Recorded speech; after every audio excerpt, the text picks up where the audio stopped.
চেষ্টা করছি দুটি প্রশ্নের উত্তর দেওয়ার। প্রথম প্রশ্ন করেছেন যে আমার মা মৃত্যুর কয়েকদিন আগে ওসিয়ত করে গেছেন যে আমার এবং তোমার বাবার মৃত্যু দিবসে দান বা কাউকে খাওয়ানোর মাধ্যমে মৃত্যু দিবস পালন করবে, এবং তিনি আরো বলেছেন তোমার দাদা দাদির মৃত্যু দিবসও পালন করবে। এখন আপনারা বলছেন যে এটা জায়েজ নেই, বিষয়টি একটু আপনি আমাদেরকে বলুন। হ্যাঁ জি ভাই, আসলে আপনার মা খুব ঠকে গেছেন।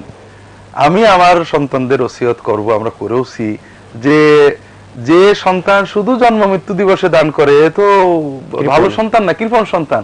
আমাদের মৃত্যুর প্রতিদিন যখনই মনে হয় আমাদের জন্য দান খয়রাত করবে এবং দোয়া করবে। আপনার মা নিজে ঠকে দোয়া করেছে, ওসিয়ত করেছেন, আপনি মাকে ঠকাবেন না।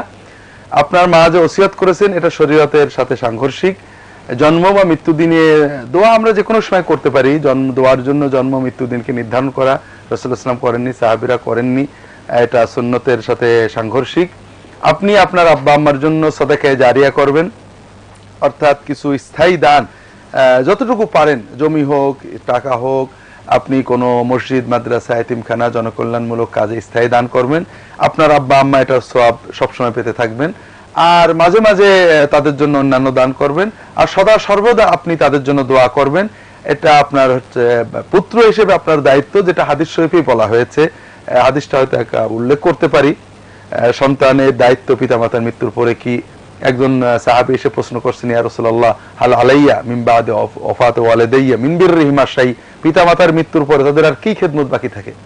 রাসূলুল্লাহ সাল্লাল্লাহু আলাইহি ওয়াসাল্লাম বললেন, as-salatu লাহুমা ওয়াল সালাতু আলাইহিমা ওয়াল ইস্তিগফারু লাহুমা ওয়া ইকরামু সাদিকিহিমা ইনফাযু আহদিহিমা ওয়া সিলাতুল আরহাম আল্লাতী লা তুসালু ইল্লা বিহিমা।